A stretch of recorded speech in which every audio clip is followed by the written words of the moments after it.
Sejjil को Israel के खिलाफ लॉन्च किया, दूसरी तरफ एक और सेजिल लॉन्च किए जाने को तैयार है। लेकिन इस बार ईरान का टारगेट कुछ अलग है। सेजिल से पहले इजराइल पर वार किया, अब इसका टारगेट बन सकता है सऊदी अरब, क्योंकि ईरान ने अमेरिका को लेकर सऊदी अरब के खिलाफ बहुत बड़ी वार्निंग जारी कर दी है। वार्निंग इस अमेरिकी बैटल ग्रुप को लेकर जो इस वक्त सऊदी अरब के पश्चिमी तट पर यानी लाल सागर में जेद्दा पोर्ट के करीब है। और इस अमेरिकी जंगी बेड़े को लेकर ईरान की चेतावनी से मोहम्मद बिन सलमान की बेचैनी 10 गुना बढ़ चुकी है। IRGC यानी रिवोल्यूशनरी गार्ड्स ने कहा कि अमेरिका के aircraft carrier USS Gerald Ford की मदद करने वाला हर अड्डा ईरान के टारगेट पर होगा। USS जेराल्ड फोर्ड इस वक्त सऊदी अरब के शहर जेद्दा के आसपास लाल सागर में मौजूद है। ये लाल सागर का रास्ता है जो भूमध्य सागर को हिंद महासागर से जोड़ता है। यमन के बाब अल मंदब का गलियारा भी देख लीजिए, जो पश्चिम एशिया का दूसरा बड़ा चोकिंग पॉइंट है। हॉर्मूज की तरह यहां भी अमेरिका और इजरायली जहाजों को खतरा है। चीन से आई एक सैटेलाइट रिपोर्ट बताती है कि अमेरिका का फोर्ड कैरियर अभी सऊदी अरब के तट से 100 किलोमीटर दूर है, लेकिन नेवी के लिए यह फासला ज्यादा नहीं होता। उसे जेद्दा पोर्ट से मदद तो मिल ही सकती है। कुल मिलाकर ईरान पर हमले के लिए अमेरिका के 2 एयरक्राफ्ट कैरियर तैनात हैं।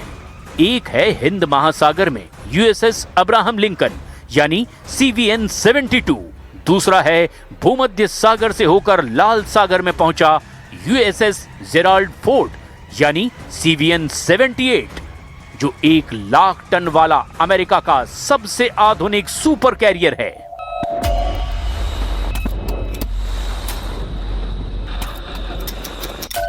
दोनों ही कैरियर स्ट्राइक ग्रुप में गाइडेड मिसाइल डिस्ट्रॉयर हैं। बाकी सप्लाई शिप और परमाणु पनडुब्बियां भी हैं। लेकिन ईरान में कोहराम मचाने के लिए इन दोनों जहाजों पर अमेरिका के फ्रंट लाइन फाइटर जेट्स तैनात हैं। पहला है F-35 लाइटनिंग, जो एक स्टेल्थ फाइटर जेट है। दूसरा है FA-18 सुपर हॉर्नेट, जो अमेरिकी नेवी की सबसे बड़ी ताकत माना जाता है। इसी ताकत को ईरान के लिए बड़ा खतरा माना जा रहा है। लेकिन ये कैरियर बैटल ग्रुप बिना किसी इलाकाई मदद के ऑपरेट नहीं कर पाएंगे, यानी इन्हें ईंधन और बाकी रसद के लिए आसपास के सहयोगी देशों का साथ जरूर चाहिए होगा। अब बड़ा सवाल यह है कि अगर अमेरिका को सऊदी अरब की मदद मिलने पर ईरान अपनी मिसाइलें तान देता है और इसका सबसे बड़ा टारगेट जेद्दा बनता है, तो आगे क्या होगा? ईरान की मिसाइल सऊदी अरब के इस पोर्ट सिटी तक पहुंच सकती है और यहां से यमन भी बहुत करीब है, जहां से हूथी मिलिशिया भी ईरान की मदद करने के लिए सीधे जेद्दा और अमेरिकी बैटल ग्रुप को टारगेट कर सकते हैं। इस तरह से अमेरिका और उसके खाड़ी वाले साथी 2 चोक पॉइंट पर घिर गए हैं। एक है हॉर्मूज और दूसरा है बाब अल मंदब। दोनों ही जगह अमेरिका और उसके साथी खाड़ी देशों की गले की फांस बन चुके हैं। हॉर्मूज पर ईरान का पहरा है और अब बाब अल मंदब भी दूसरा चोकिंग पॉइंट बनने जा रहा है। इससे पहले ईरान दावा कर चुका है कि कैरियर अब्राहम लिंकन पर उसने जब हमला किया तो वो ओमान की खाड़ी से दूर हटने को मजबूर हो गया। अगर ये बात सच है तो लाल सागर में भी अमेरिका का बेड़ा बहुत ज्यादा अलर्ट रहेगा। हालांकि सऊदी अरब बीच में होने की वजह से वहां का एयर डिफेंस कैरियर को बचाने में पूरी मदद करेगा। ये बात ईरान भी बहुत अच्छी तरह से जानता है। कतर, संयुक्त अरब अमीरात, बहरीन और कुवैत में हमले करके ईरान बार बार कसम खा रहा है, ईरान इन देशों में अमेरिका के एक एक अड्डे को मिट्टी में मिला देगा। खाड़ी देशों में ईरान जिस तरह से आक्रामक है, उसने वहां की सरकारों को बहुत ज्यादा तनाव दे दिया है। We've borne the brunt of most of the missiles and drone attacks, and it's really quite surprising for us that Iran has taken such an irrational path to fight the Gulf states and act in this quite unlawful, quite unacceptable manner.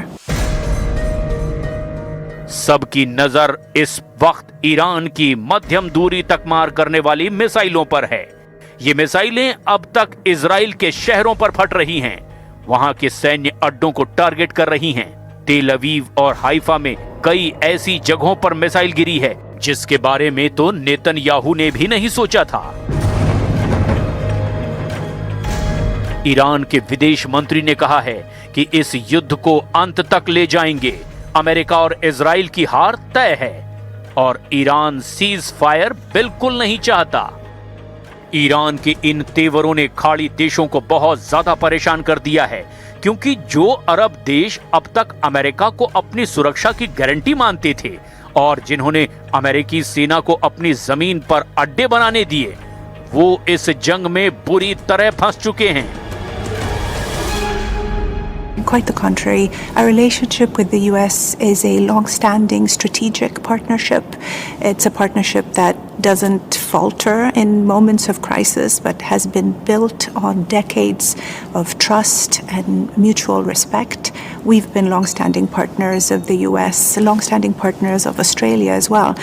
And this doesn't deter us because we're also a resilient bunch and we don't take to trying to being bullied around either. Iran का युद्ध लंबा चलने वाला है। Iran की सेना अब ये युद्ध ट्रंप और नेतन्याहू को पूरी तरह थकाने के लिए लड़ रही है और इसमें उनकी खतरनाक मिसाइल सबसे बड़ी भूमिका अदा कर रही है। अभी तक ईरान ने कौन कौन सी मिसाइलों से इजराइल पर अटैक किया है, ये भी देखिए। ईरान की मिसाइल खुर्रम शहर, रेंज 2000 से 3000 किलोमीटर तक। शहाब 3 बैलिस्टिक मिसाइल, रेंज 1600 से 2000 किलोमीटर तक। Sejjil ballistic missile, range 2000 kilometre. Ghadir missile और इमाद मिसाइल, दोनों की रेंज 1800 किलोमीटर।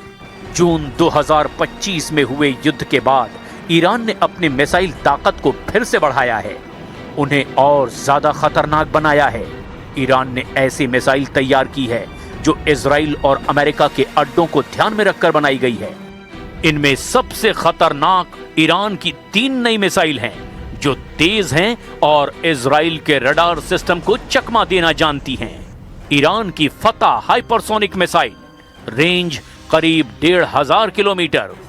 ईरान की हज कासिम मिसाइल, जिसकी रेंज भी 1500 किलोमीटर के आसपास है।